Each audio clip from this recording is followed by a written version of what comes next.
नमस्कार बंधुरा all time रान्नाघरे आपनादेर सकलके स्वागतम। आशा करी सबाई भालो आछेन एबं सुस्थ आछेन। तो आज आमी आपनादेर करे देखाबो निरामिष डालियार खिचुड़ी। आमरा जखन कोनो पुजोर उत्सवेर जोन्नो उपोस करे थाकी तखन किन्तु आमादेर एकदम शरीरटा भालो लागे ना। तो सेई समय डालियार खिचुड़ी एकदम अनायासे किन्तु बानिये निते पारबेन, एकदम टेस्टफुल। तो एखाने आमार परिमाण मतो 200 ग्राम डालिया निये একটা কড়ার মধ্যে ভালোভাবে একটু হালকা আঁচে নাড়াচাড়া করে নেব, তাতে ডালিয়ার যে কাঁচা গন্ধটা সেটা কিন্তু চলে যাবে। এখন ডালিয়াটাকে কড়া থেকে নামিয়ে এটাকে জল দিয়ে ধুয়ে ভালোভাবে পরিষ্কার করে এটাকে ভিজিয়ে রেখে দেব।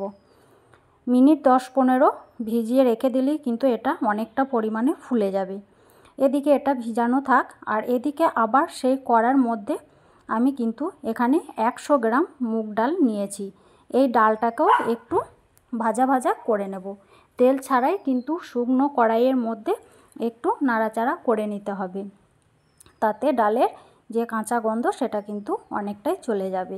এইভাবে নাড়াচাড়া করার পর এই ডালটাকেও কিন্তু ভালোভাবে ধুয়ে পরিষ্কার করে এটাকে কুকারের মধ্যে দিয়ে দিলাম।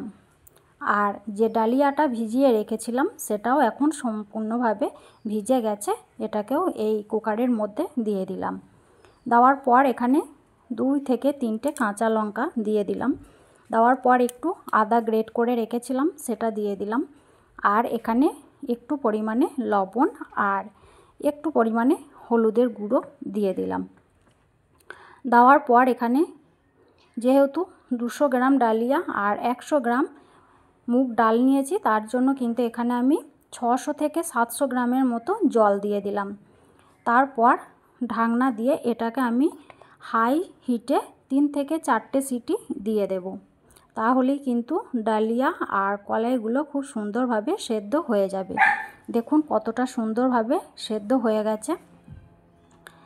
এটা এদিকে থাক, আর একটা কড়ার মধ্যে আবারও বেশ কিছুটা পরিমাণে সর্ষের তেল দিয়ে দিলাম।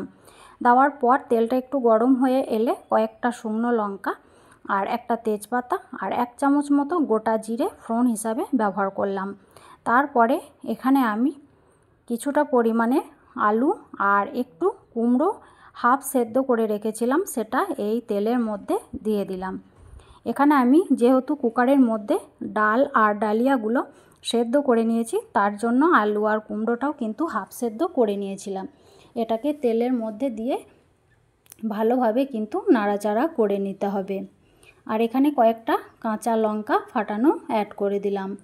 এখানে একটু স্বাদমতো লবণ অবশ্যই ব্যবহার করবেন, আর গ্যাসের ফ্লেমটা হালকা আঁচে রেখে এই কাজটা করে নেবেন, তাহলে যতটা পরিমাণে সেদ্ধ হওয়ার দরকার ছিল সেদ্ধ কিন্তু পরিপূর্ণভাবে হয়ে যাবে সবজিগুলো।